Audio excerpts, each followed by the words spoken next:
Hello, everyone. Thank you so much for joining us today. We have people trickling in now, and we'll get started very quickly. We're so sorry for the delay here.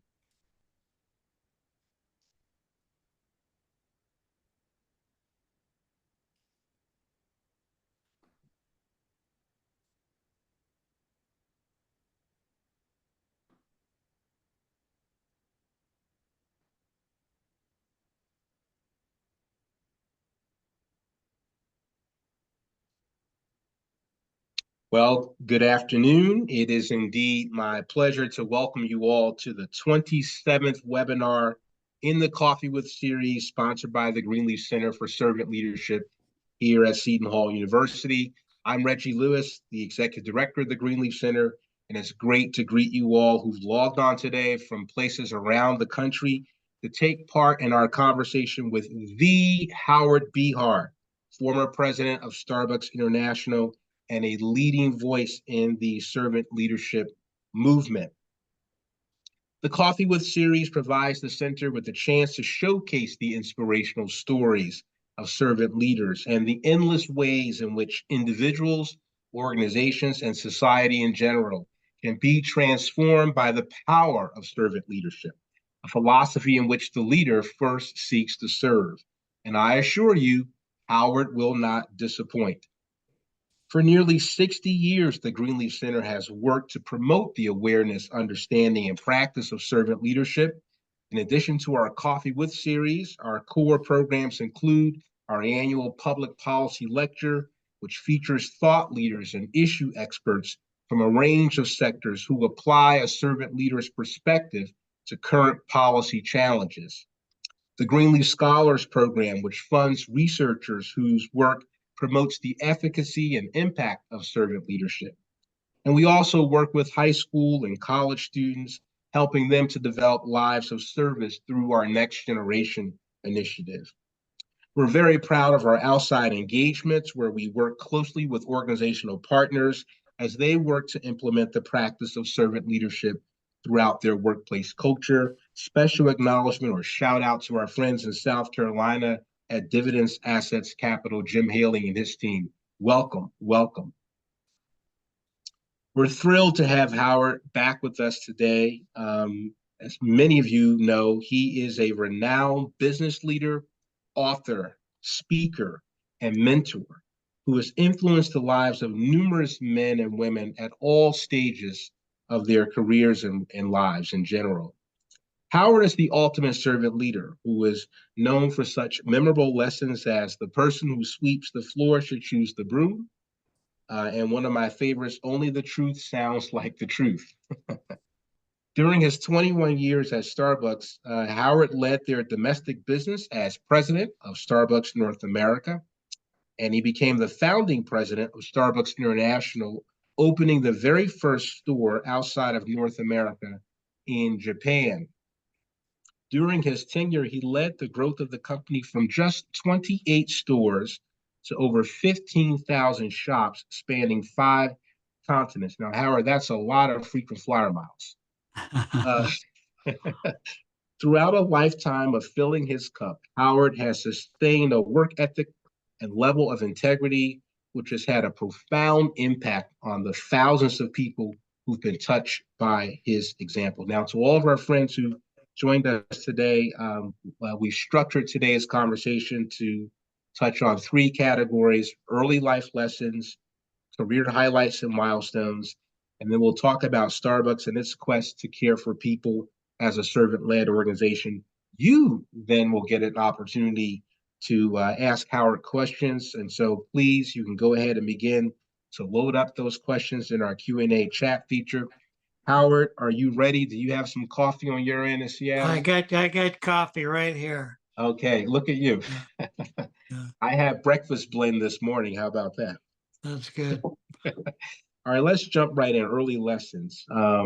Seattle, Washington. What was it like for you and your family in the 40s and 50s? I really should ask, how did your family end up in Seattle during that time period? Well, both of my parents are immigrants. My father came to Seattle in 2011, or excuse me, 1911 as a 15-year-old. He was actually born in 1895. Anyway, so he came from Bulgaria, couldn't speak the language, uh, went to high school to learn the language, worked at the Pike Place Market pushing a cart. And my mother came in 1919 or 1917 as a 9-year-old, and they ended up meeting in Seattle and opened up a small mom and pop grocery store together. And we always had food on the table. We weren't wealthy, and the food was bruised and brown, and so were the vegetables, but we never went hungry.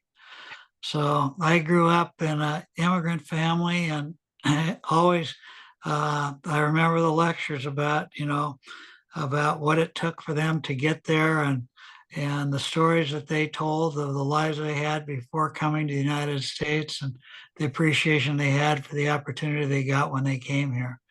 And so that was my life. It was, if you ever watched Fiddler on the Roof, that was my mother's story, almost to a T. So, Well, it's a wonderful and powerful story of an immigrant family that's contributed much to our nation. And I know from the conversations I've cherished with you about some of those stories that really resulted in shaping your values. And so, if you wouldn't mind sharing one or two insightful moments of working in your parents' store, I'd love for our friends out there to hear one of those. well, I wouldn't call it working.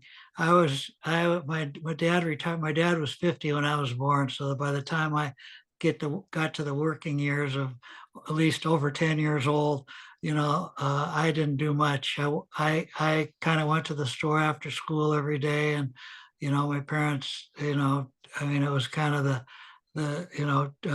taking care of me, and I would do little things around the store like sweep the floor. But probably one of the most important lessons I learned was one I didn't recognize till much later on in life. But I was about 8 or 9 years old, and I was up at the front counter, and my dad was ringing up a customer. Now, these are in the times when there were charge accounts for customers, because his was a neighborhood grocery store. So these weren't just his customers, they were his neighbors and his friends.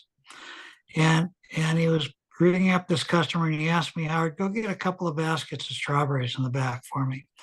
And so I went and got a couple of baskets of strawberries, and my dad put them in the customer's bag, and the customer walked out. And I was old enough to realize that my dad hadn't rung those strawberries up on the cash register. And so I said, "Dad, you forgot to ring those up on the cash register." And he just looked at me and he said, "Howard, not everything we do in life do we need to be paid for." I happen to know that these people are struggling right now, and for them to buy fresh fruit, it was difficult. And so it's just my way of helping them out a little bit. And so that's why I did that. Now, I didn't recognize the value of that lesson till much later in my life, because it's so true. Not everything we do in life do we need to get paid for. We don't need to be recognized for things we do. We don't need to be rewarded for things that we do. And so how that story affected me in my later life, when I had interviewed with Howard Schultz, who was then the chairman of Starbucks, and he was looking for somebody to work in the company,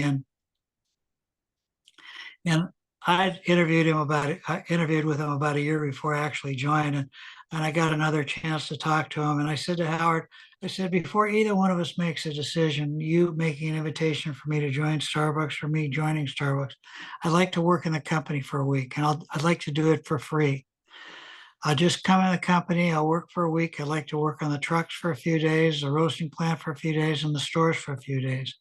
At the end of that week, I fell in love with Starbucks, and fortunately, Howard extended an invitation for me to join. But a lot of people thought I was crazy. Why would you work someplace for free? Well, I was getting a benefit. It wasn't for free, because I was getting the opportunity to learn about Starbucks.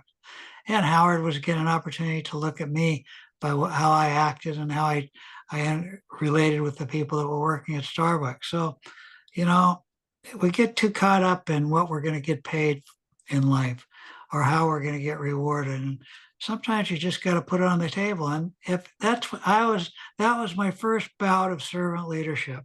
I, of course, didn't understand it at all. Never even knew about the word servant leadership.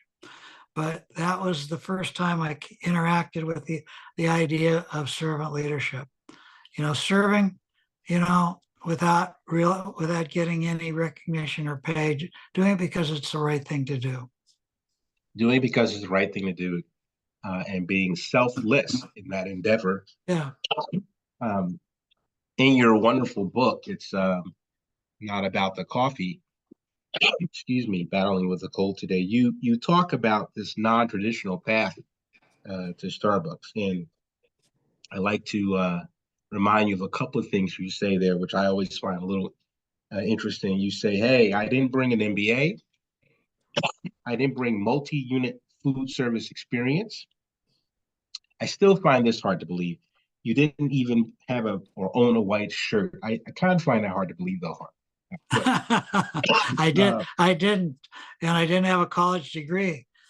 Yeah. well, but you were, according to Howard Schultz, the right man at the right time for Starbucks. Talk about how you found your way um, as this guy who didn't bring those traditional credentials into that role.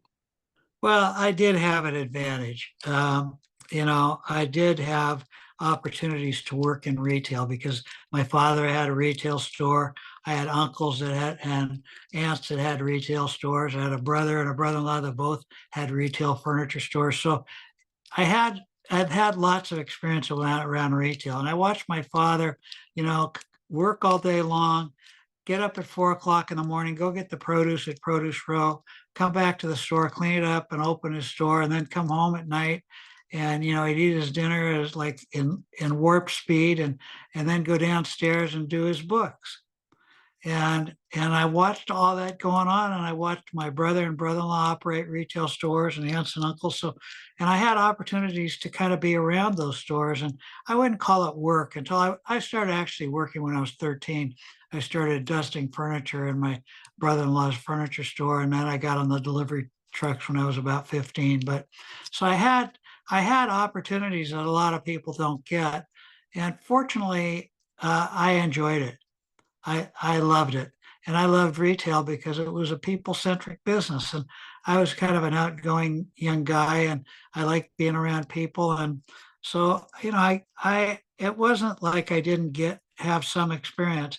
I just didn't have the kind of experiences that, most people that go to college get, or somebody that gets an MBA.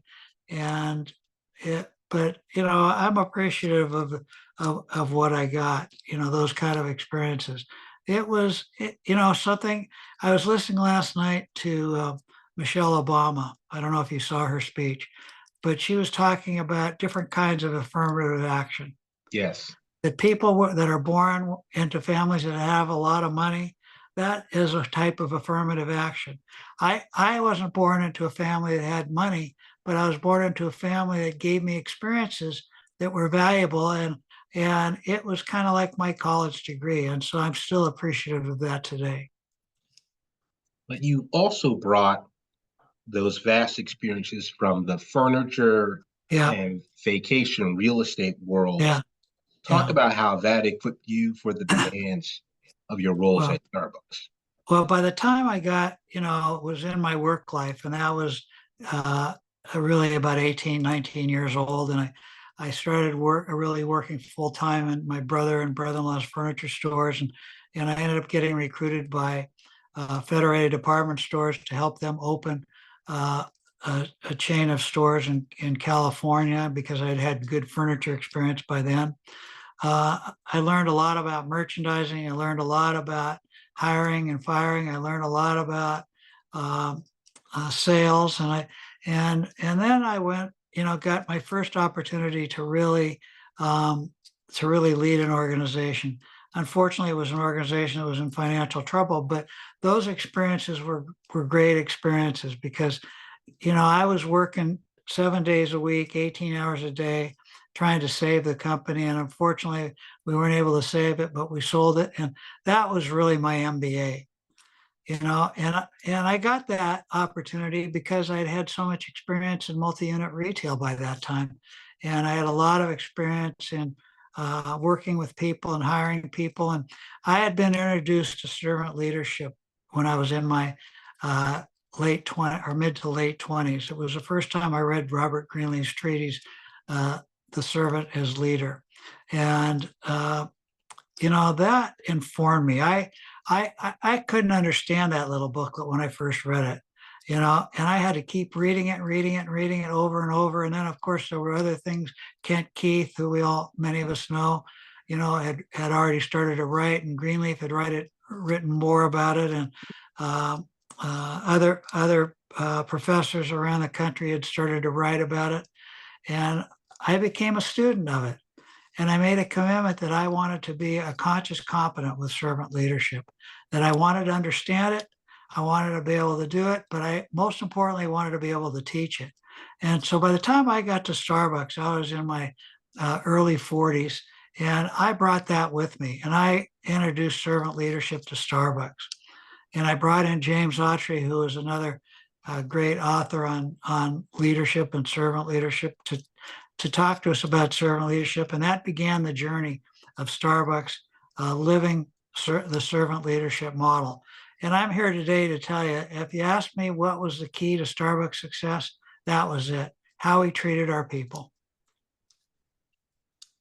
Putting people first. Yeah, yes. And your the new company ethos, if you will, that you helped to introduce, is in no small part tied to Starbucks exponential growth.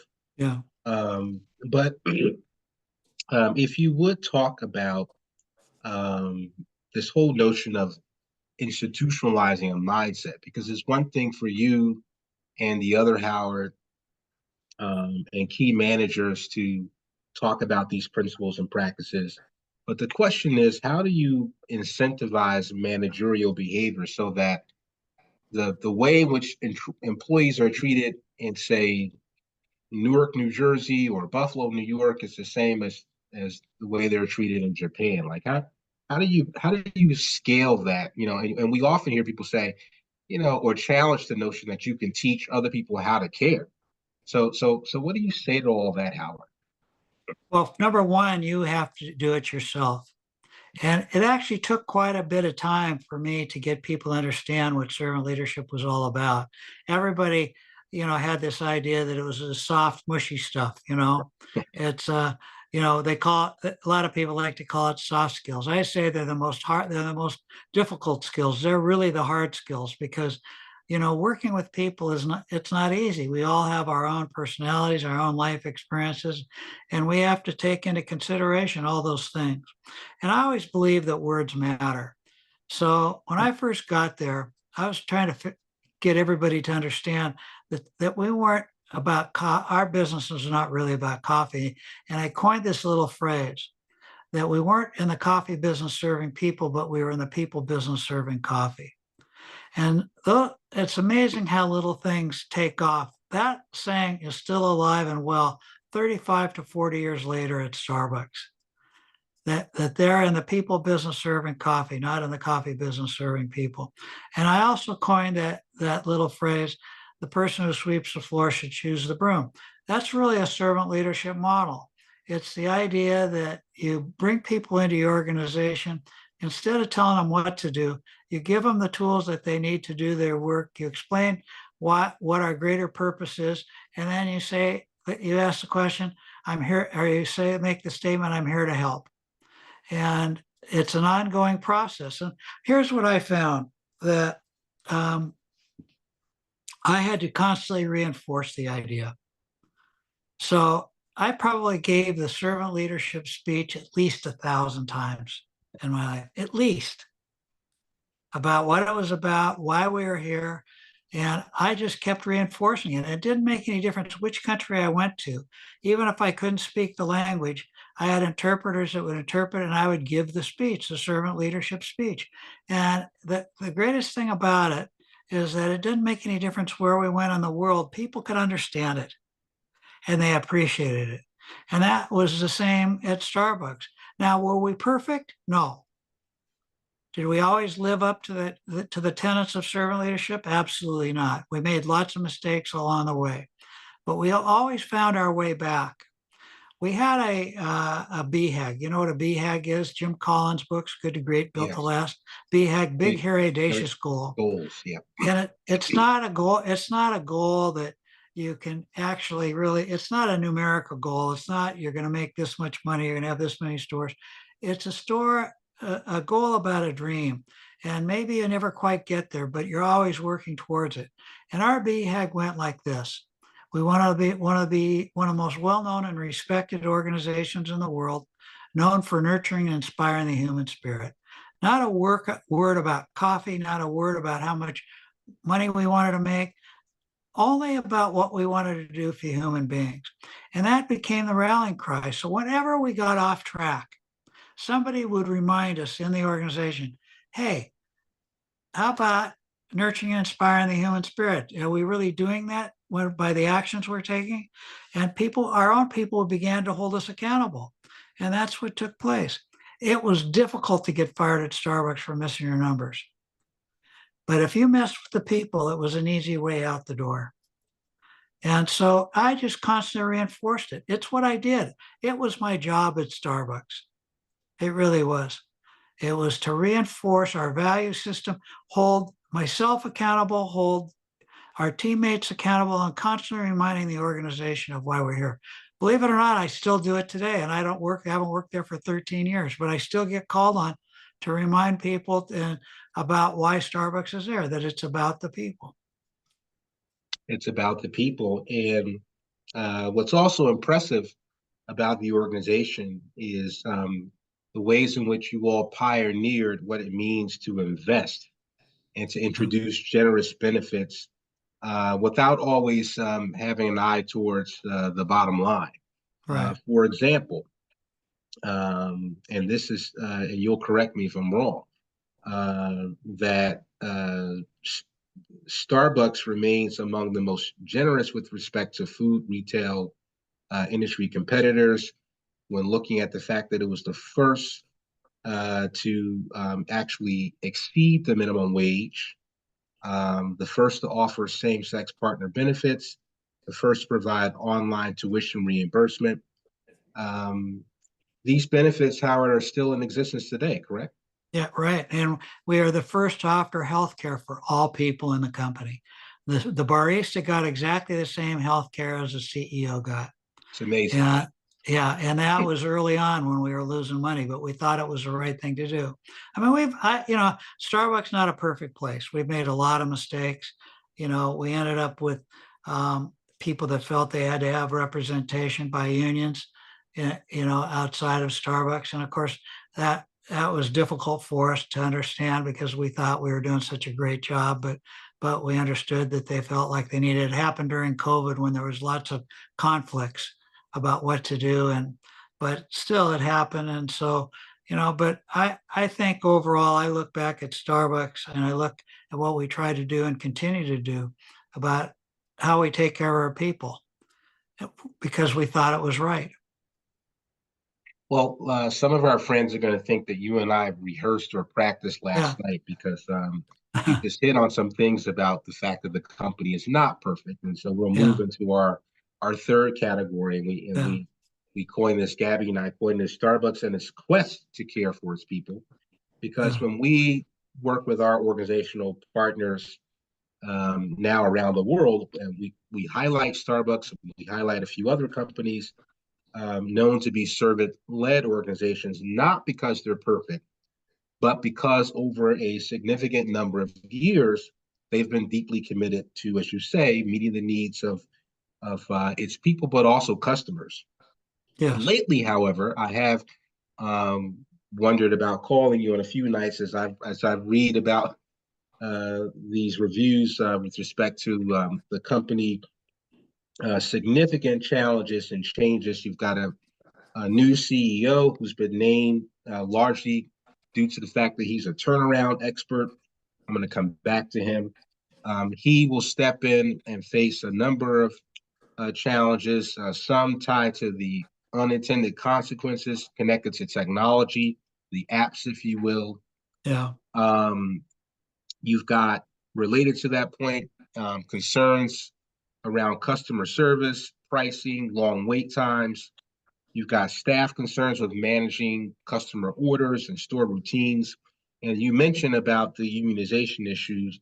Clearly, there are some unfair portrayals of the organization, but that's out there. I guess Yeah, when you think about that first book you wrote, It's Not About the Coffee, yeah. and I recommend this to all of our guests.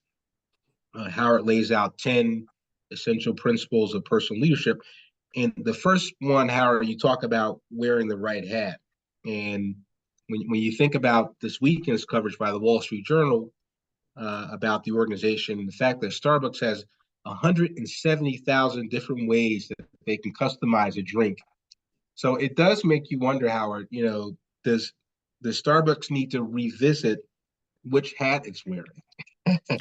Well, it's a good question, and I'd like to tell you that I had the answer. I don't. I know where to get the answer, and it's the people have the answer. And I have some opinions. I think that when I first started at Starbucks, it was a relatively simple business. We had one point of distribution. You came into the store, you ordered a cup of coffee or a latte or what mocha or whatever you wanted, and you either sat down in a chair or you left. Took it out. Over time, we went from that to having drive-throughs, which changed the business. But the drive-throughs, were easy to manage because only so many cars could come through the line, right? And if the line was too long, the people would automatically peel off. So we were able to add the resources, the people resources to manage it, and the equipment resources. And then we added a third leg. We added mobile ordering, and we did not see it. What was going to happen? There was no break on mobile ordering, so you could have 1,000 people call in for a drink, and all of a sudden we couldn't manage the flow. We couldn't slow it down. We had no way of putting it. There was no natural break. It used to be if customers would come into the store, they'd see 10 people in line, they would probably leave. But there was no, you couldn't see that. And so it put lots of pressure on our people in the stores. And I think that's one of the big conflicts that we've had. And how they're going to fix that, I don't know. I think it's kind of too late to take it out, right? Because I think about 30% of their business now. So people love it, right? But They love the apps, but do you have to, for example, and Gabby and I found this today, do you have to offer orders as complicated as a venti cold brew with 3 pumps of caramel syrup, vanilla sweet cold foam blended with whipped cream? I mean, it's I mean, that's a good question. I mean, we that's how we started. I mean, that became a strength of ours, is that we could customize drinks. Now, nowhere in our dreams did we ever think it would get like it is today. I mean, it's complicated for our people, so we have to find ways of simplifying it. Whether we have to cut back on the things that you can order, I don't know. Maybe it's done through pricing or something like that. But the new CEO that's coming in has a lot of experience, has a great reputation, and I think he will ask the right questions and then figure out what the answers are, along with the people, and we'll see how it all works out. Look, every organization goes through times of struggle, and one of the time of struggle is because of Starbucks' great success, not because it was doing something terribly wrong. It was trying to please and serve its customers. And what we didn't recognize is the damage it would do to our people. And you could say we should have seen that coming, but nobody did. It was just one of those things that, well, this is what they want. We'll figure out how to do it. And then we added not drive-through. Then we added mobile delivery. So now you have people coming in to get delivery orders. So putting it all together, it just has put tremendous stress on the stores, and it's increased the service, the wait times. And I've experienced it myself firsthand. Wait 15 minutes for a drink. I mean, you can't do that. So they're going to have to figure out what to do about it, and they will. And they have to make the adjustments. Starbucks is a healthy company. It's still profitable. We've carried on with all the things that we wanted to do for our people. We still do it. And we're going to have to make they're going to have to make some adjustments. And I have full confidence that they will. And I'm sure you have confidence they'll still do it by partnering with its employees as a way forward. There's no other way. There's no escape from that. That's so ingrained in the organization that the minute you go there, it'll blow up. And so there's no escape from that. We are committed to serving our people, and in so doing, our people serving those human beings we call customers. We're going to have to make some adjustments and figure out how to deal with some of the issues that we've caused ourselves. There's nobody else, can't point the finger anywhere else. It all belongs to us. Let's touch just briefly on the unionization issue and just some context for our audience. Starbucks recently prevailed in its Supreme Court challenge to the National Labor Relations Board's efforts to reinstate fired Starbucks employees associated with organizing. Howard, without getting too much into the weeds here, what's this really all about? Starbucks won its challenge, but there is this perception that you all can be anti-labor at times. What's the accurate portrayal of what's really been happening? Well, you got to look at our history, and you got to look at our intent and our performance. And long before anybody asked us for anything, right? Even before people that we hired asked us for health care, we gave it. We gave everybody equity in the organization. We gave, that there's, I don't know the latest number, but it's something like 8,000 or 9,000 people have gone through college with us paying the tuition and graduated. We gave everybody free pound of coffee a week. We did so many things that when the union thing hit us, it blew us apart. Not because so much about unions, because we thought, hey, wait a minute. What have we done here that is deserving that people think that they need to have somebody represent them in the process? So we didn't understand it, and we probably pushed back a little bit more than we should have. And on the other hand, like the lawsuit that Starbucks filed, we also still have to have some opportunity to manage our business in the way that we think it needs to be managed. And it happened that just because we fire somebody doesn't mean we're firing because they belong to a union, but people claim that. It's not all honesty on one side and dishonesty on the other. I've been doing this a long time. I belonged to the Service Employees Union at one time in my life. My wife belonged to it for 12 years. So I get the issues, and we understand the issues. And Starbucks is doing everything they can now to work with the union to figure out a pathway forward, and I am sure they will. And in the meantime, some stores have already decertified. Not because we can't ask them, we can't do anything. They made the decision on their own. And so, we'll see what happens. And I know that it'll get settled, and we'll move forward, and we'll figure out how we need to live with it. But I think there's always two sides to a story. You got to look at our performance, right, over the years, and evaluate us on what we did when nobody asked us to do anything, and give us a little space to fix this. And we will. Say we. I haven't been there for a long time. It's still we. Last question for my round of the interview. The new CEO is obviously coming from outside of the Starbucks culture. Sometimes when fixers come in,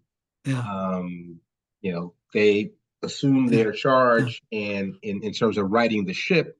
And sometimes people can fall between the cracks. And any concerns about his ability and those tied to the new regime and their ability to maintain Starbucks, the wonderful institutional norms and mindset around valuing employees, even as they're trying to right the ship. Any thoughts there?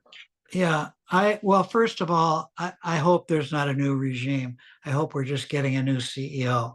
There's a lot of great people at Starbucks. They just need to be listened to and given an opportunity. And the new guy, Brian is his name.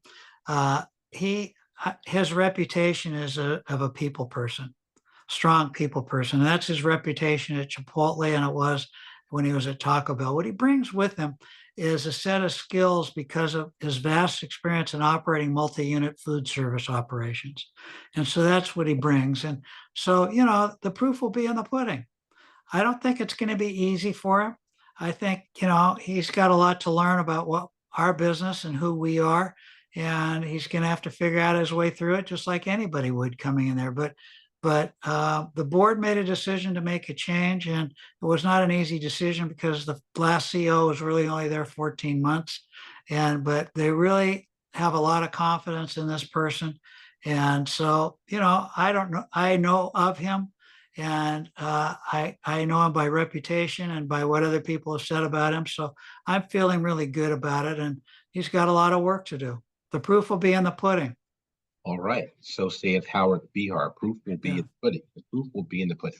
My phone is blowing up. Text messages, complaints. They're picketing in front of my window now because they're talking all the time with you, Howard. So I'm going to turn it over to Gabby, our project manager here at the Greenleaf Center, who will lead the next portion of the program for the Q&A section.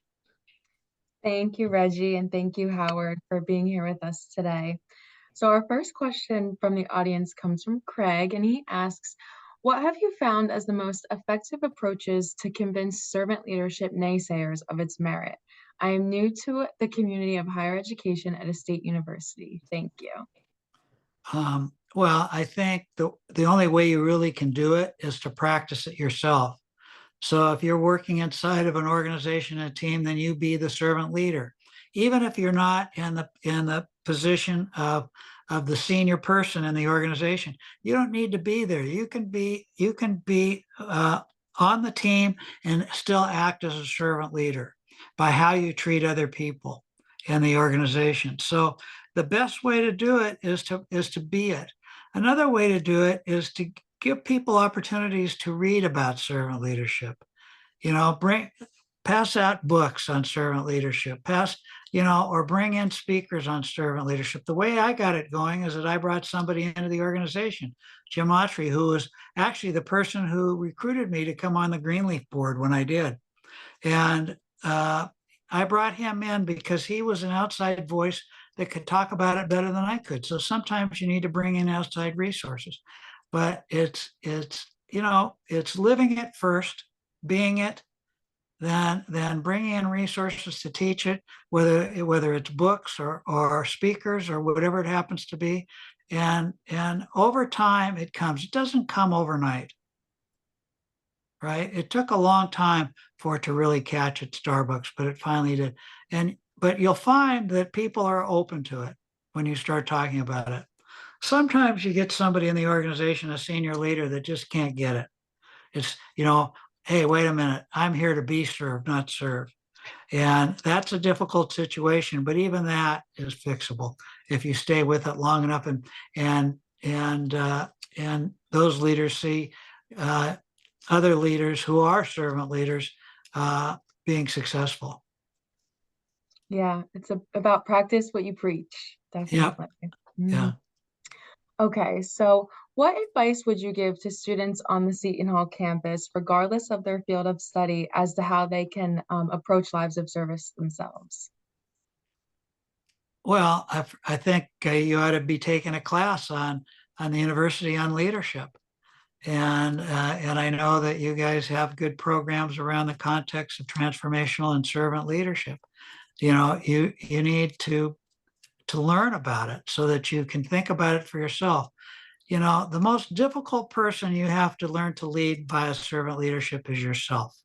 Mm-hmm. Serving yourself, being kind to yourself, is sometimes the most difficult thing you have to do. So I think if you're in school, there's opportunities to take leadership classes and be involved. And then the opportunity to take leadership positions within inside the university itself. You know, there's lots of organizations on university campuses that you can get involved with and that you can practice servant leadership tenets. So, you know, it's doing it both ways, formally learning about it, and then getting the opportunity being involved in on campus organizations and practice servant leadership within those organizations. Yeah, thank you. Okay, our next question is servant leadership has been often described as a difficult approach, a mushy approach of leading, managing, supporting others. What do you say to the people that say, this is hard? How do we do this? How do you stay the course with it? Well, it's not mushy. It's anything but mushy. Servant leadership is about performance, right? But it's not about performance on the backs of people. It's about performance with people. And, you know, the basic three things that when I try to describe servant leadership to people is this. The first thing a leader needs to do is to help people grow as human beings, right? That's the first tenet of servant leadership, being a better human being. The second tenet is helping people grow as professionals. And the third tenet is helping people achieve their own personal goals in life.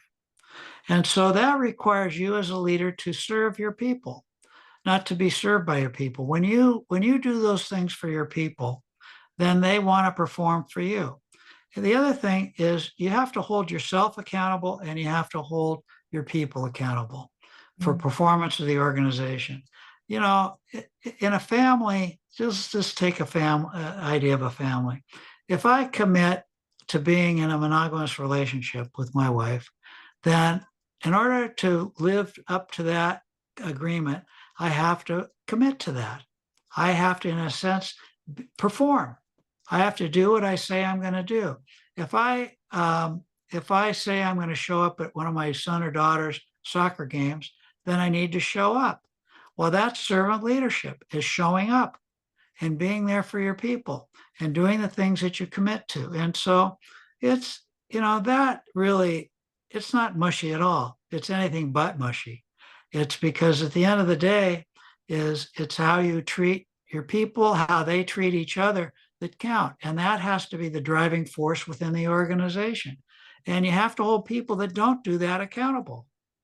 So like I said, it was hard to get fired at Starbucks for missing your numbers. It was easy to get fired for messing with the people. And that has to be the driving force. I don't care how good a leader is getting numerical results. If they do it on the backs of people, then they don't belong there. Wow. Yes. Thank you. Okay, so one of your principles that you write about in your book is only the truth sounds like the truth. How did you come to that conclusion and that piece of advice that you talk about in your book? Well, I'll tell you a quick story. So the first time I ever had a chance to be president of an organization, it was a company called Thousand Trails, and it was in the outdoor recreation business. And the company was in a little bit of trouble, and I put my hat in the ring to be the new president of the organization.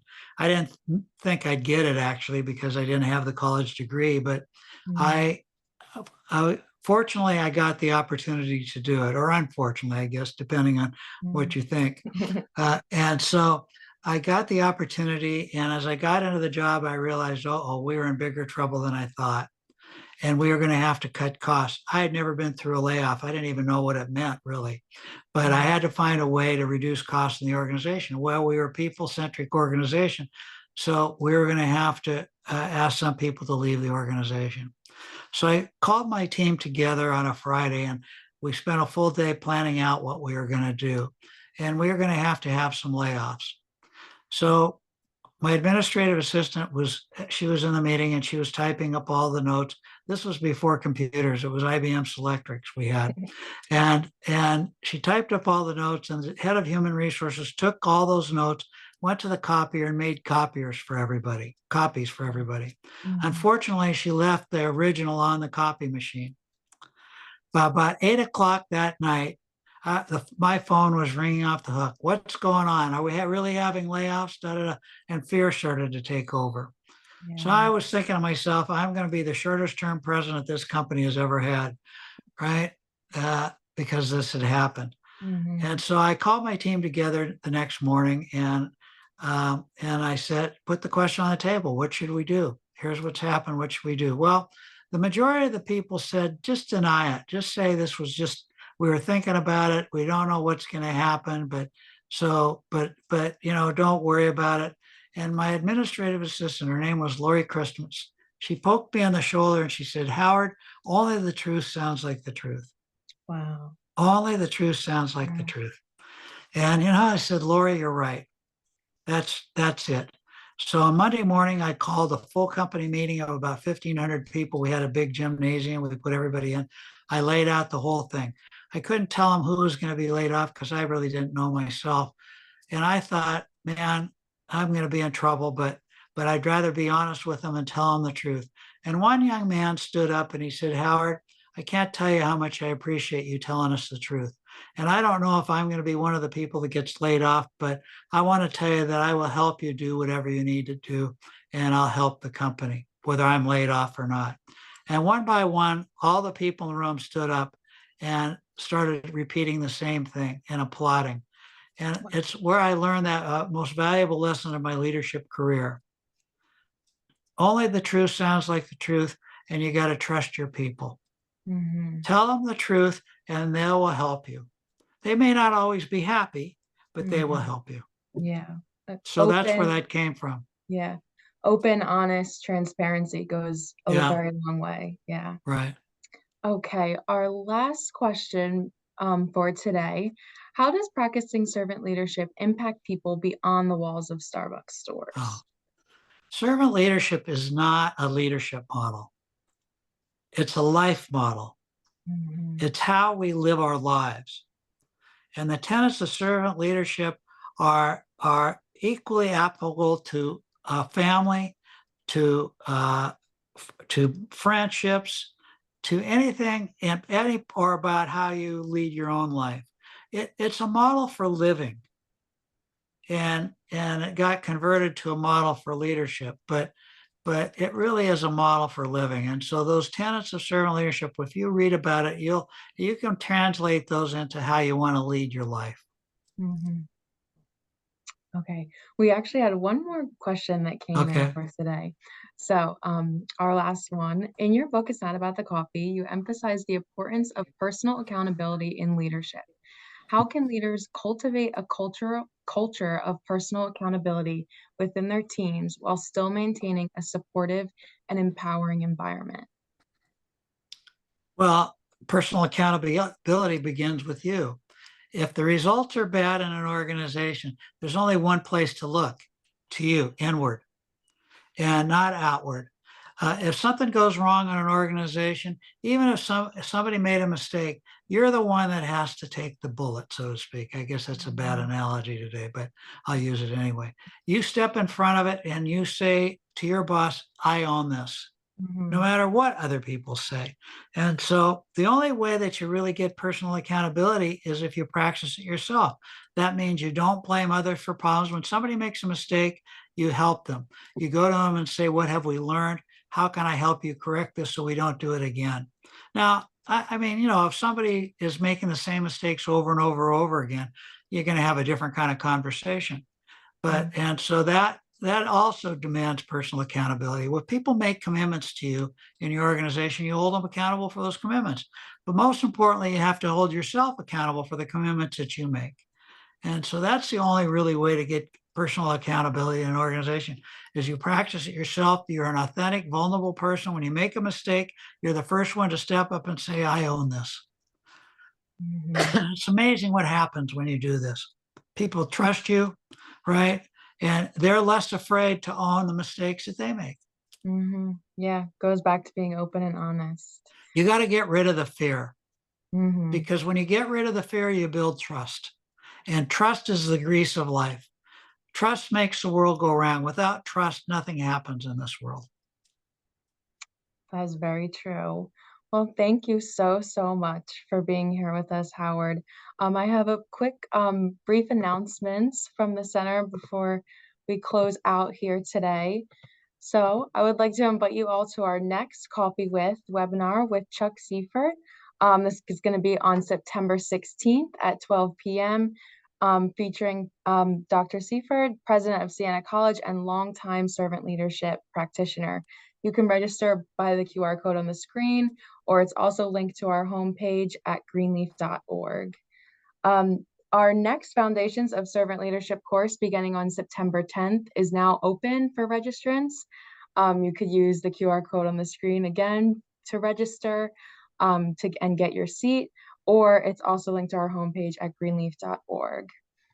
We also have our upcoming annual Hall of Fame ceremony, where we celebrate individuals and organizations committed to placing the primary focus on the well-being of others. Congratulations, Howard, for being inducted to our Hall of Fame this year. Thank you. The Hall of Fame this year will be on October 16th, and you can visit greenleaf.org to reserve your seat, meet all of the honorees, become a sponsor, and purchase an ad in our ceremony journal. If you would like to stay connected with the Greenleaf Center, you could use the QR codes on the screen to follow what we have to offer. All of our updates are posted on these platforms. And lastly, thank you so much to our audience for coming here today to listen to this amazing conversation with Howard. If you could please take a moment to complete the Zoom survey that will pop up when the webinar is over, we would deeply appreciate that. So thank you so much. Howard, thank you so much for returning. It's always great to chat with you. We need more time. Gabby, get us more time. Great to see you. And congrats on being among our servant leader exemplars. We'll be celebrating you with others in October. Thanks so much. Thank you. Thank you, Reggie. Bye. Thank you. Thank you.